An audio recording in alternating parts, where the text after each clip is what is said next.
Hello everyone, welcome back to my channel. ಹೇಗಿದ್ದೀರಾ ಎಲ್ಲರೂ ಚೆನ್ನಾಗಿದ್ದೀರಾ ಅಂತ ಭಾವಿಸ್ತಾ ಇದ್ದೀನಿ. ಇವತ್ತು ನಾನು ಅಪ್ಲೋಡ್ ಮಾಡ್ತಿರುವಂಥ ಈ ವಿಡಿಯೋ ನಾನು ಸಂಡೇ ಮತ್ತು ಮಂಡೇ ಎರಡೂ ದಿನದ್ದನ್ನು ನಾನೇನು ವಿಡಿಯೋ ರೆಕಾರ್ಡ್ ಮಾಡಿದ್ದೆ ಅದನ್ನು ನಾನಿವತ್ತು ಅಪ್ಲೋಡ್ ಮಾಡ್ತಾ ಇದ್ದೀನಿ. ಸಂಡೇ ಮಾರ್ನಿಂಗಿಂದ ನಾನು ವ್ಲಾಗನ್ನು ಸ್ಟಾರ್ಟ್ ಮಾಡಿದೆ. ಸಂಡೇ ಮಾರ್ನಿಂಗ್ ಎದ್ದಿದ ಮೇಲೆ ನಾನು ಇದು ಒಂದು ಕಷಾಯವನ್ನು ಮಾಡ್ತಾಯಿದ್ದೀನಿ. ಇದೇನಪ್ಪ ಅಂತ ಹೇಳಿದರೆ ಜೀರಿಗೆ ಮತ್ತು ಧನಿಯಾ ಕಾಳು, ಹಾಗೆ ಓಂ ಕಾಳು, ಮತ್ತು ಏನಂತಾರೆ ಮೆಂತ್ಯ, ಅದನ್ನೆಲ್ಲ ಹಾಕಿ ಸ್ವಲ್ಪ ಲೈಟಾಗಿ ರೋಸ್ಟ್ ಮಾಡಿ ಅದನ್ನು ಮಿಕ್ಸಿ ಮಾಡಿ ನಾನು ಪೌಡರ್ ಮಾಡಿ ಇಟ್ಕೊಂಡಿದ್ದೆ. ಯಾವತ್ತಾದರೂ ರಜಾ ಇದ್ದಾಗ ನಾನಿದನ್ನು, ಇಲ್ಲಾಂದರೆ ಹೊಟ್ಟೆ ಎಲ್ಲ ಗ್ಯಾಸ್ ಆಗಿದ್ದರೆ, ಸ್ವಲ್ಪ ಏನಾದರೂ ಡೈಜೆಷನ್ ಪ್ರಾಬ್ಲಮ್ ಆಗಿದೆ ಅಂತ ಹೇಳುವಾಗ ಬಿಸಿ ನೀರಲ್ಲಿ ಕಾಯಿಸಿಬಿಟ್ಟು ಅದನ್ನು ಸೋಸಿ ಅದಕ್ಕೆ ಸ್ವಲ್ಪ ಜೇನುತುಪ್ಪನ ಹಾಕ್ಕೊಂಡು ಕುಡಿತೀನಿ. ಹಾಗೆ ನನ್ನ ಹಸ್ಬೆಂಡ್ಗೂ ಕೂಡ ಅದನ್ನು ನಾನು ಮಾಡಿಕೊಡ್ತೀನಿ. ಇದರಿಂದ ತುಂಬ ಅಂದರೆ ತುಂಬ ಎಫೆಕ್ಟಿವ್ ರಿಸಲ್ಟು, ತುಂಬ ರಿಲ್ಯಾಕ್ಸ್ ಆಗುತ್ತೆ. ಹಾಗೆ ನಿಮಗೇನಾದರೂ ಜಾಸ್ತಿ ಹೆವಿಯಾಗಿ ನಾವು ಲಂಚ್ ಡಿನ್ನರ್ ಮಾಡಿದ್ದೀವಿ ಅಂತ ಹೇಳಿದಾಗಲೂ ಕೂಡ ನೀವು ಇದನ್ನು ಮಾಡ್ಕೊಂಡು ಕುಡಿಬೋದು. ಸೊ ಅದನ್ನು ನನ್ನ ವಿಡಿಯೋದಲ್ಲಿ ನಾನು ನೆಕ್ಸ್ಟ್ ಅಪ್ಲೋಡ್ ಮಾಡ್ತೀನಿ. ಹಾಗೆ ನಾನು ಸಂಡೇ ಮಾರ್ನಿಂಗ್ ನಾನು ಮಾಡಿದ್ದೆ ಪೂರಿ ಮತ್ತು ಸಾಗು, ಹಾಗೆ ಅದರ ಜೊತೆ ಟೀ ಕೂಡ ಮಾಡಿ ಬ್ರೇಕ್ಫಾಸ್ಟೆಲ್ಲ ಆಯಿತು. ಬ್ರೇಕ್ಫಾಸ್ಟೆಲ್ಲ ಆಗಿದ ಮೇಲೆ ಮತ್ತು ನಾನು ಡೈರೆಕ್ಟಾಗಿ ಸಂಡೇ ಈವ್ನಿಂಗ್ ಮಕ್ಕಳು ಮಲ್ಕೊಂಡು ಎದ್ದಿದ್ರು, ಮಧ್ಯಾಹ್ನದ ಎಲ್ಲ ಕೆಲಸ ಆಗಿ ಊಟ ಆಗಿ ಮಕ್ಕಳು ಮಲ್ಕೊಂಡು ಎದ್ದಿದ ಮೇಲೆ ಅವ್ರಿಗೆ ಫ್ರೆಂಚ್ ಫ್ರೈಸ್ನ ಮಾಡಿಕೊಡುವ ಅಂತ ಹೇಳಿ ಈ ಪ್ಯಾಕೆಟ್ನ ಓಪನ್ ಮಾಡ್ತಾಯಿದ್ದೀನಿ. ಯಾವತ್ತೂ ಒಂದಿನ ತರ್ತೀನಿ. ಹಾಗೆ ಬೆಳಿಗ್ಗೆ ಮಾಡಿದ ಪೂರಿ ಆಯಿಲ್ ಇತ್ತಲ್ವ, ಸೊ ಅದನ್ನೇ ಇಟ್ಟಿದ್ದೀನಿ. ಇವಾಗ ಮಾಡಿಕೊಡ್ಬೇಕು. ಅವ್ರಿಗೆ ಗೊತ್ತಿರಲಿಲ್ಲ ನಾನು ತಂದಿದ್ದು ಫ್ರೆಂಚ್ ಫ್ರೈಸು. ಸೊ ಅದನ್ನು ನಾನು ಮ್ಯಾಕ್ಸಿಮಮ್ ತುಂಬ ಕಡಿಮೆ ತರೋದು. ಯಾವತ್ತಾದರೂ ಒಂದಿನ ತರ್ತೀನಿ. ಎವ್ರಿ ಟೈಮ್ ನಾನು ಗ್ರಾಸರೀಸ್ಗೆ ಹೋಗಿದಾಗ ನಾನು ಇದನ್ನು ತರಲ್ಲ. ಇವಾಗ ನಾನು ಮೊನ್ನೆ ಏನಕ್ಕೋ ನನ್ನ ಹತ್ರ ಇವಾಗ ಟೈಮ್ ಇರ್ತಾರಲ್ಲ ಅವ್ರಿಗೇನು ಸ್ನ್ಯಾಕ್ಸ್ ಎಲ್ಲ ಮಾಡಲಿಕ್ಕೆ, ಸೊ ಹಾಗಾಗಿ ತಂದಿದ್ದೀನಿ. ಇದು ನನ್ನ ಚಿಕ್ಕ ಮಗನಿಗೆ ತುಂಬ ಇಷ್ಟ. ನೋಡಿ ಅವನು ಹೆಂಗೆ ಹೇಳ್ತಾ ಇದ್ದಾನೆ, ಇದಿಷ್ಟು ಟೇಸ್ಟಿಯಾಗಿರುತ್ತೆ, ಯಮ್ಮಿ ಯಮ್ಮಿ ಅಂತ ಹೇಳ್ತಾ ಇದ್ದಾನೆ. ಸೊ ಹಾಗೆ ಅವ್ರಿಗೆ ಅದೆಲ್ಲ ಮಾಡಿಕೊಟ್ಬಿಟ್ಟು ಟೀ ಎಲ್ಲ ಕುಡಿದ್ಬಿಟ್ಟು ನಾವು ಊರಿಂದ ತಂದಿದ್ದ ಬ್ಯಾಗ್ ಹಾಗೇ ಇತ್ತು, ಅದನ್ನು ಓಪನ್ನೇ ಮಾಡಿರಲಿಲ್ಲ. ನೋಡಿ ಫ್ಲೈಟಲ್ಲಿ ಅವರು ಹೇಗೆ ಪ್ಯಾಕ್ ಮಾಡ್ತಾರೆ, ಈ ಥರ ಬ್ಯಾಗ್ ಏನಾದರೂ ಇದ್ದರೆ ಅವರು ಈ ಥರ ಪ್ಯಾಕ್ ಮಾಡಿಬಿಟ್ಟು, ನಾವು ಬ್ಯಾಗೇಜಲ್ಲಿ ಕೊಡ್ತೀವಲ್ವ, ಸೊ ಹೀಗೆ ಪ್ಯಾಕ್ ಮಾಡಿಬಿಟ್ಟು ಕೊಡ್ತಾರೆ. ನನ್ನ ಹತ್ರ ಟೈಮ್ ಇಲ್ಲದೆ ಇರೋದ್ರಿಂದ ನಾನು ತಂದಿರೋ ಬ್ಯಾಗ್ಸು, ಅಲ್ಲಿಂದ ತಂದಿರೋ ಐಟಮ್ಸು, ಸ್ಯಾರೀಸು ಅದನ್ನೆಲ್ಲ ನಾನು ಓಪನ್ನೇ ಮಾಡಿರಲಿಲ್ಲ. ಸೊ ಇವಾಗ ಎಲ್ಲ ಒಂದೊಂದೇ ಓಪನ್ ಮಾಡಿ ಕಬೋರ್ಡಲ್ಲಿ ಸೆಟ್ ಮಾಡಬೇಕು ಅಂತ ಹೇಳಿ, ಇವತ್ತು ಸಂಡೇ ಅಲ್ವಾ, ಏನೋ ಒಂದು ಎಕ್ಸ್ಟ್ರಾ ಕೆಲಸ ಪ್ಲ್ಯಾನ್ ಇರುತ್ತೆ. ಸೊ ಅದನ್ನೆಲ್ಲ ತೆಗೆದು ಇವಾಗ ಕಬೋರ್ಡಲ್ಲಿ ಸೆಟ್ ಮಾಡಿದ್ದೀನಿ. ನನಗೆ ಸೆಕೆಂಡ್ ಸ್ಯಾಟರ್ಡೇ ಮತ್ತು ಸಂಡೇ ರಜೆ ಇರುತ್ತಲ್ವ, ಆವಾಗ ನಾನು ತುಂಬ ಕೆಲಸನ ಪ್ಲ್ಯಾನ್ ಮಾಡ್ಕೊತೀನಿ. ಸಂಡೇ ಒಂದೇ ದಿನ ರಜೆ ಇದ್ದಾಗ ಸ್ವಲ್ಪ ಕಷ್ಟ ಆಗುತ್ತೆ, ಎಲ್ಲ ಕೆಲಸ ಏನಾದರೂ ಎಕ್ಸ್ಟ್ರಾ ಇದ್ದರೆ ಮಾಡಲಿಕ್ಕೆ ಅಂತ ಹೇಳಿ ಸ್ವಲ್ಪ ಕಷ್ಟ ಆಗುತ್ತೆ. ಬಟ್ 2 ದಿನ ಕಂಟಿನ್ಯೂಸ್ ಆಗಿ ರಜೆ ಇದ್ದರೆ ಮಾತ್ರ ಏನೋ ಒಂದು ನಾನು ಸಕ್ಸಸ್ಫುಲ್ಲಾಗಿ ಕಂಪ್ಲೀಟ್ ಮಾಡ್ತೀನಿ. ಸೊ ಇವಾಗ ನನಗೆ ಸ್ವಲ್ಪ ಇದನ್ನೆಲ್ಲ ಸೆಟ್ ಮಾಡಬೇಕು ಅಂತ ಹೇಳಿ ಸೆಟ್ ಮಾಡಿದೆ. ಹಾಗೆ ಇದು ಡೈರೆಕ್ಟಾಗಿ ಮಂಡೇ ಮಾರ್ನಿಂಗ್ ನಾನು ಬೆಳಿಗ್ಗೆ ಎದ್ದಿದ ಮೇಲೆ ಇವತ್ತು ಮಂಡೇ ಮಾರ್ನಿಂಗಲ್ಲಿ ನಾನು ಮಾಡ್ತಾಯಿದ್ದೀನಿ ಮಶ್ರೂಮ್ ಬಿರಿಯಾನಿ. ಸೊ ಇದು ಬಾಕ್ಸ್ಗೆ ತಗೊಂಡು ಹೋಗ್ಬೇಕಂತ ಹೇಳಿ ಮಾಡ್ತಾಯಿದ್ದೀನಿ. ಮಕ್ಕಳಿಗೆಲ್ಲ ಮಶ್ರೂಮ್ ಬಿರಿಯಾನಿ ಕೊಡ್ತಾ ಇಲ್ಲ, ಅವ್ರಿಗೆ ನೆನ್ನೆದು ಪೂರಿ ಹಿಟ್ಟಿತ್ತಲ್ವ ಸಂಡೇದು, ಸೊ ಅದರಿಂದ ನಾನು ಅವ್ರಿಗೆ ಪೂರಿನ ಮಾಡಿಕೊಡ್ಬೇಕು ಇಲ್ಲ ಚಪಾತಿನ ಮಾಡಿಕೊಡ್ಬೇಕು ಅಂತ ಪ್ಲ್ಯಾನ್ ಮಾಡಿದೆ. ಸೊ ಮಶ್ರೂಮ್ ಬಿರಿಯಾನಿಗೆ ನಾನು ಫಸ್ಟು ನಾರ್ಮಲ್ ರೈಸನ್ನೇ ನಾನು ನೆನೆ ಹಾಕಿದ್ದೀನಿ ನೀರಲ್ಲಿ. ಒಂದು ವೇಳೆ ಬಾಸುಮತಿ ರೈಸ್ ಇದ್ದರೆ ಬಾಸುಮತಿ ರೈಸನ್ನು ಯೂಸ್ ಮಾಡ್ಬೋದು, ಇಲ್ಲ ಅಂದರೆ ನಾರ್ಮಲ್ ರೈಸ್ನು ಕೂಡ ಯೂಸ್ ಮಾಡ್ಬೋದು. ಆ ಮಶ್ರೂಮ್ ಅಷ್ಟು ಫ್ರೆಶ್ ಆಗೇನು ಇರಲಿಲ್ಲ, ನಾನು ತೊಗೊಂಬಂದಿದ್ದು 2 ಡೇಸ್ ಆಗಿಬಿಟ್ಟಿತ್ತು. ಯಾವಾಗಲೂ ಮಶ್ರೂಮ್ ತಂದಿದ್ದ ದಿನವೇ ಮಾಡಬೇಕು. ಅದು ತುಂಬ ಫ್ರೆಶ್ ಆಗಿ ಸಿಕ್ಕಿತ್ತು ನನಗೆ. ಆ್ಯಕ್ಚುಲಿ ತುಂಬ ಚೆನ್ನಾಗಿ, ಇವಾಗ ಇಲ್ಲಿ ವಿಂಟರ್ ಅಲ್ವಾ, ವಿಂಟರಲ್ಲಿ ತುಂಬ ಚೆನ್ನಾಗಿ ಫ್ರೆಶ್ ಆಗಿ ಸಿಗುತ್ತೆ. ಟೇಸ್ಟ್ ಕೂಡ ತುಂಬ ಚೆನ್ನಾಗಿರುತ್ತೆ. ಹಾಗೆ ನಾನಿವತ್ತು ಮಾಡ್ತಾ ಇರೋ ಪಲಾವ್ ಏನಿದೆ ತುಂಬ ಅಂದರೆ ತುಂಬಾ ಈಸಿ. ಇದಕ್ಕೆ ಜಾಸ್ತಿ ಟೈಮು ಬೇಡ, ಹಾಗೆ ಟೇಸ್ಟಲ್ಲೂ ಕೂಡ ನಿಮಗೇನೂ ಕಮ್ಮಿ ಇರಲ್ಲ, ಅಷ್ಟು ಚೆನ್ನಾಗಿರುತ್ತೆ. ಇವಾಗ ನೀವು ನೋಡಿರ್ಬೋದು ನಾನು ಪಲಾವ್ ಐಟಮ್ಸು ಡ್ರೈ ಸ್ಪೈಸಸ್ನೆಲ್ಲ ಹಾಕಿದ್ದೀನಿ. ಹಾಗೆ ಅದ್ರ ಜೊತೆ ಒಂದೇ ಒಂದು ಹಸಿಮೆಣ್ಸಿನ್ಕಾಯಿ, ಸಾರಿ 2 ಹಸಿಮೆಣ್ಸಿನ್ಕಾಯಿ, ಹಾಗೆ ಒಂದು ಈರುಳ್ಳಿನ ಕಟ್ ಮಾಡಿಬಿಟ್ಟು ಗೋಲ್ಡನ್ ಬ್ರೌನ್ ಬರೋವರೆಗೂ ಫ್ರೈ ಮಾಡ್ಕೊಂಡಿದ್ದೀನಿ. ಅದಾಗಿದ ಮೇಲೆ 1 ಟೊಮೆಟೊನ ಕಟ್ ಮಾಡಿಬಿಟ್ಟು ಹಾಕಿದ್ದೀನಿ. ಸೊ ಇದು ನಾನೇನು ವೆಜಿಟೇಬಲ್ಸ್ನೆಲ್ಲ ಕಟ್ ಮಾಡು ನೈಟೇ ಇಟ್ಕೊಂಡಿಲ್ಲ. ಸೊ ಇಟ್ಕೊಂಡಿದ್ರೆ ನೈಟೇ ಕಟ್ ಮಾಡಿಬಿಟ್ಟು ಬಾಕ್ಸಲ್ಲಿ ಇಟ್ಕೊಂಡಿದ್ರೆ ತುಂಬ ಬೇಗ ಎಲ್ಲ ಕೆಲಸ ಆಗುತ್ತೆ. ಸೊ ಒಂದೊಂದು ಸಲ ಕಟ್ ಮಾಡಿ ಇಟ್ಕೊತೀನಿ. ನೈಟ್ ಏನಾದರೂ ಟೈಮ್ ಇಲ್ಲ ಅಂದರೆ ಹಾಗೇ ಮಲ್ಕೊತೀನಿ, ಟಯರ್ಡ್ ಆಗಿರುತ್ತೆ. ಸೊ ಬೇಗ ಕಟ್ ಮಾಡಿಬಿಟ್ಟು ನಾನೇ ಮಾಡ್ತಾಯಿದ್ದೀನಿ ಆವಾಗಲೇ. ಇವಾಗ ನಾನು ವೆಜಿಟೇಬಲ್ಸ್ ಏನಾದರೂ ನೀವು ಎಕ್ಸ್ಟ್ರಾ ಆ್ಯಡ್ ಮಾಡ್ಕೋಬೇಕಂತ ಹೇಳಿದರೆ ನಾನು ಆಲೂಗಡ್ಡೆ ಮತ್ತು ಕ್ಯಾರೆಟ್ 2 ಹಾಕಿದ್ದೀನಿ. ಬೇರೆ ಬೀನ್ಸ್ ಅದೆಲ್ಲ ಇರಲಿಲ್ಲ. ಬೀನ್ಸು, ಬಟಾಣಿ ಏನು ಬೇಕಾದರೂ ನೀವು ಪಲಾವ್ಗೆ ಆ್ಯಡ್ ಮಾಡ್ತೀರಲ್ವ, ಅದನ್ನೆಲ್ಲ ಹಾಕ್ಕೋಬೋದು.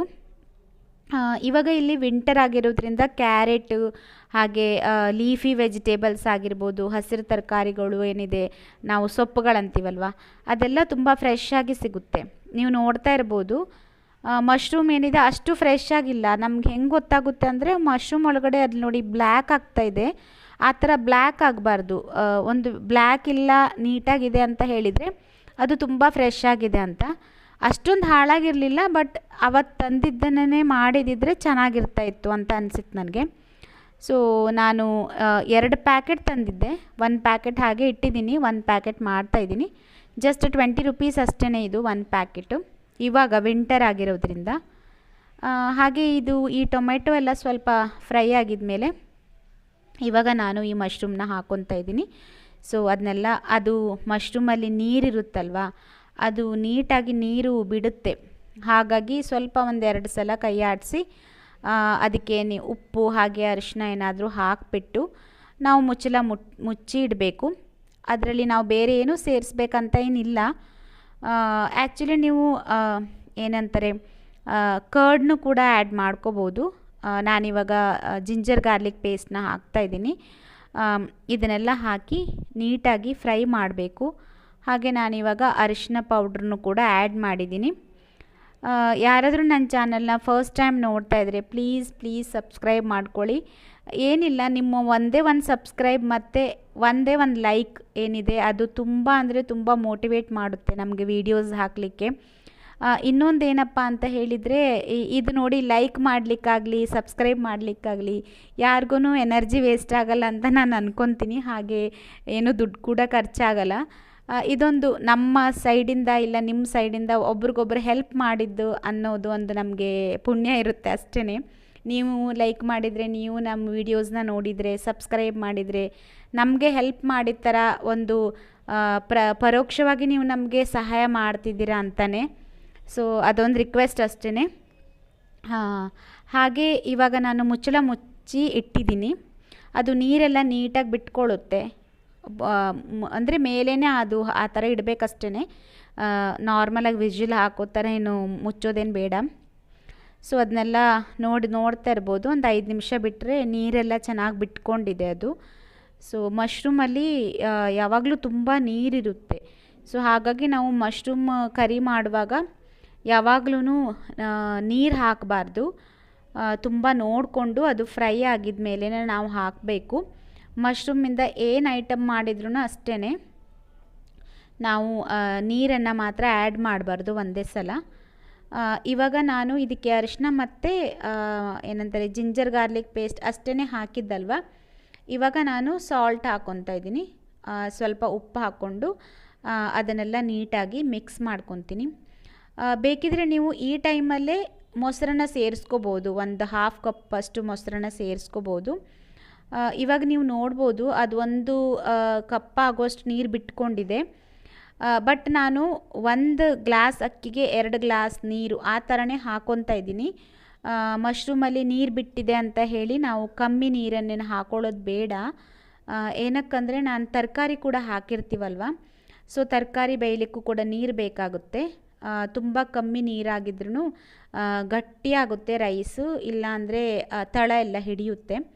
ಹಾಗಾಗಿ ನಾನು ಮಶ್ರೂಮಲ್ಲಿ 1 ಗ್ಲಾಸ್ ಆಗುವಷ್ಟು ನೀರು ಬಂದಿದೆ.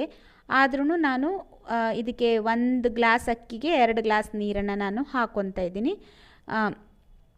ಇವಾಗ ನಾವು ರೈಸ್ ಹಾಕ್ಕೊಂಡು ಸ್ವಲ್ಪ ಫ್ರೈ ಮಾಡ್ಕೋಬೇಕು. ಇದರಿಂದ ಬಿರಿಯಾನಿ ಏನಿದೆ ಅದು ಸ್ವಲ್ಪ ಉದುರಾಗಿ ಬರುತ್ತೆ, ನೀಟಾಗಿ ಬರುತ್ತೆ. ಯಾವುದೇ ಬಿರಿಯಾನಿ ಮಾಡಿದ್ರೂ ಇದೊಂದು ಟಿಪ್ಸನ್ನು ನೀವು ಫಾಲೋ ಆಗ್ಬೋದು. ಅದು ನಾನ್ ವೆಜ್ ಆಗಿರ್ಬೋದು, ಏನಾಗಿದ್ರೂ ಅಷ್ಟೇ. ರೈಸನ್ನು ಸ್ವಲ್ಪ ಫ್ರೈ ಮಾಡಿಕೊಂಡ್ರೆ ಬಿರಿಯಾನಿಯಲ್ಲಿ ಉದುರಾಗಿರುತ್ತೆ. ಇವಾಗ ನಾನು ಬಿಸಿನೀರು ಮಾಡಿಟ್ಕೊಂಡಿದ್ದೆ ಸೈಡಲ್ಲಿ, ಸೊ ಆ ಬಿಸಿನೀರನ್ನೇ ಹಾಕ್ತಾಯಿದ್ದೀನಿ. ತಣ್ಣೀರು ಹಾಕಿದರೆ ಅಷ್ಟು ಚೆನ್ನಾಗಿರಲ್ಲ ಅದು, ಮತ್ತು ಅದು ಆ ಫ್ಲೋ ಅನ್ನೋದು ಟೇಸ್ಟಲ್ಲಿ ಏನೋ ಒಂದು ಡಿಫ್ರೆನ್ಸ್ ಬರುತ್ತೆ. ಹಾಗೆ ನಾನು ಸ್ವಲ್ಪ ಕೊತ್ತಂಬರಿನ ಹಾಕ್ತಾಯಿದ್ದೀನಿ, ಹಾಗೆ ಸ್ವಲ್ಪನ ಸೈಡಲ್ಲಿ ಇಟ್ಕೊಂಡಿದ್ದೀನಿ. ಬಿರಿಯಾನಿ ಎಲ್ಲ ಆಗಿದ್ಮೇಲೆ ಲಾಸ್ಟಲ್ಲಿ ನಾನು ಅದನ್ನು ಯೂಸ್ ಮಾಡ್ತೀನಿ. ಇವಾಗ ನಾವು ಟೇಸ್ಟ್ಗೆ ಉಪ್ಪು ಹೆಚ್ಚು ಕಮ್ಮಿ ಆಗಿದ್ದರೆ ಹಾಕ್ಕೊಂಡು ಟೇಸ್ಟ್ ನೋಡಿಕೊಂಡು ಉಪ್ಪನ್ನು ಸೇರಿಸ್ಕೋಬೋದು. ಹಾಗೆ ಖಾರ ಜಾಸ್ತಿ ಬೇಕಂದ್ರೂ ಖಾರನ ಹಾಕ್ಕೋಬೋದು. ಇವಾಗ ಅದು ಒಂದು 3 ವಿಸಿಲ್ಸ್ ಬಂದಿದ ಮೇಲೆ ಇದು ಆಫ್ ಮಾಡಿದರೆ ಆಯಿತು, ಅಷ್ಟೇ. ಬೆಳಿಗ್ಗೆನೇ ಅಲ್ವಾ, ಬೇರೆ ಎಲ್ಲ ಏನು ವೀಡಿಯೋ ಮಾಡಲಿಕ್ಕೂ ಟೈಮೇ ಇರಲ್ಲ. ಹಾಗೆ ಬೇಗ ಬಾಕ್ಸಸ್ ಎಲ್ಲ ಪ್ಯಾಕ್ ಮಾಡಿ ಸ್ಕೂಲ್ಗೆ ಬಂದಿದ್ದೀನಿ. ಸೊ ಸ್ಕೂಲ್ಗೆ ಬಂದು ನಾನು ಬ್ರೇಕ್ಫಾಸ್ಟ್ ಮಾಡ್ತಾಯಿದ್ದೀನಿ. ನಾನು ಲಂಚ್ಗೆ ಏನು ಮಾಡಿದ್ದೀನಿ ಅದನ್ನೇ ತೊಗೊಂಬಂದುಬಿಡ್ತೀನಿ. ಹಾಗೆ ಈವ್ನಿಂಗ್ ನಾನು ಮಾಡಿದ್ದೆ ಫಿಶ್ ಕರಿ. ಸೊ ಡೈರೆಕ್ಟಾಗಿ ಇದನ್ನೇನಪ್ಪ ತೋರಿಸ್ತಾ ಇದ್ದೀನಿ ಅಂತ ಅಂದ್ಕೋಬೇಡಿ. ಬಟ್ ಏನಂದರೆ ನಾನು ಮಂಡೇ ಈವ್ನಿಂಗು ಸಂಡೇ ತಂದಿದ್ದು ಫಿಶ್ ಇತ್ತಲ್ವ, ಅದು ಫ್ರಿಜ್ಜಲ್ಲಿ ಇಟ್ಟಿದ್ದೆ. ಸೊ ಅದು ಸ್ವಲ್ಪನೇ ಇತ್ತು, ಸೊ ಅದನ್ನು ಬೇಗ ಮಾಡಿದೆ. ಈ ಫಿಶ್ ಕರಿ ಮಾಡೋದು ವಿಡಿಯೋ ನನಗೆ ಶೂಟ್ ಮಾಡಲಿಕ್ಕೂ ಆಗಲಿಲ್ಲ, ಹಾಗೆ ಅಪ್ಲೋಡು ನಾನು ಮಾಡಲಿಲ್ಲ. ಇದೇ ನಾನು ಫಿಶ್ ಕರಿನ ನಾನು ಆಂಧ್ರ ಸ್ಟೈಲಿಂದ ಫಿಶ್ ಕರಿ ಮಾಡಿದ್ದನ್ನು ನನ್ನ ಓಲ್ಡ್ ವಿಡಿಯೋಸಲ್ಲಿ ನಾನು ಅಪ್ಲೋಡ್ ಮಾಡಿದ್ದೀನಿ. ನಿಮಗೇನಾದರೂ ಅದು ಕೂಡ ಟೇಸ್ಟ್ ಮಾಡಬೇಕು, ಟ್ರೈ ಮಾಡ್ತೀವಿ ಅಂತ ಹೇಳಿದರೆ ಅದನ್ನು ಕೂಡ ನೀವು ನೋಡ್ಬೋದು. ನಾನು ಸ್ವಲ್ಪ ಪಾತ್ರೆ ಇತ್ತು, ಅದನ್ನೆಲ್ಲ ತೊಳೆದ್ಬಿಟ್ಟು ಇಟ್ಟಿದ್ದೀನಿ. ಹೀಗೆ ಏನೋ ಒಂದು ಅಡುಗೆ ಮಾಡ್ತಾ ನಾನು ಎಲ್ಲ ಕೆಲಸನ ಮಾಡ್ಕೊತೀನಿ. ಹಾಗೆ ಇವರಿಗೆ ಸ್ವಲ್ಪ ವರ್ಕ್ ಮಾಡಿಸ್ಬೇಕಿತ್ತು. ಅಲ್ಲಿ ಟ್ಯೂಷನಲ್ಲಿ ಓದ್ಕೊಂಡು ಬರ್ತಾರೆ. ಟ್ಯೂಷನ್ ಅಂದರೆ 12:30 2:30ಗೆಲ್ಲ ಹೋಗ್ತಾರಲ್ವ ಅಲ್ಲಿ. ಬಟ್ ಅವರಿಗೆ ಅಷ್ಟು ಕಂಪ್ಲೀಟ್ ಆಗಲ್ಲ ಅಲ್ಲಿ ವರ್ಕು. ಸೊ ಹಾಗಾಗಿ ನಾನು ಇಲ್ಲಿ ಸ್ವಲ್ಪ ಮಾಡಿಸ್ತಾ ಇದ್ದೀನಿ. ಬರೀತಾ ಇದ್ದಾನೆ ಚಿಕ್ಕವನು. 1 ಅವರ್ 1.5 ಅವರ್ ಒಂದೊಂದು ಸಲ ನಾನು ಮಾಡಿಸಲ್ಲ, ಏನಕ್ಕಂದರೆ ನನಗೂ ಜಾಸ್ತಿ ಕೆಲಸ ಇದ್ದರೆ ಅವರಲ್ಲಿ ಓದ್ಕೊಂಬಂದಿದ್ದು ಅಷ್ಟೇ ಅಂತ ಬಿಡ್ತೀನಿ. ಇಲ್ಲ ಅಂದರೆ ನನಗೇನಾದರೂ ಇಲ್ಲ ಇವತ್ತು ಟೈಮ್ ಸ್ವಲ್ಪ ಇದೆ ಅನ್ನೋವಾಗ ನಾನು ಅವ್ರಿಗೆ ಓದಿಸ್ತಾ ಇರ್ತೀನಿ. ಇಷ್ಟೇ ಇವತ್ತಿನ ಈ ವ್ಲಾಗಲ್ಲಿ ನಾನು ರೆಕಾರ್ಡ್ ಮಾಡಿದ್ದು ಸಂಡೇ ಮತ್ತು ಮಂಡೇದು 2 ವೀಡಿಯೋನ ನಿಮ್ಮ ಜೊತೆ ಶೇರ್ ಮಾಡಿದ್ದೀನಿ. ಸೊ ಹೀಗೆ ನನ್ನ ವೀಡಿಯೋಸ್ನ ನೋಡ್ತಾ ಇರಿ, ಲೈಕ್ ಮಾಡಿ ಅಂತ ರಿಕ್ವೆಸ್ಟ್ ಮಾಡ್ಕೊತೀನಿ. ನೆಕ್ಸ್ಟ್ ವಿಡಿಯೋದಲ್ಲಿ ಸಿಗ್ತೀನಿ.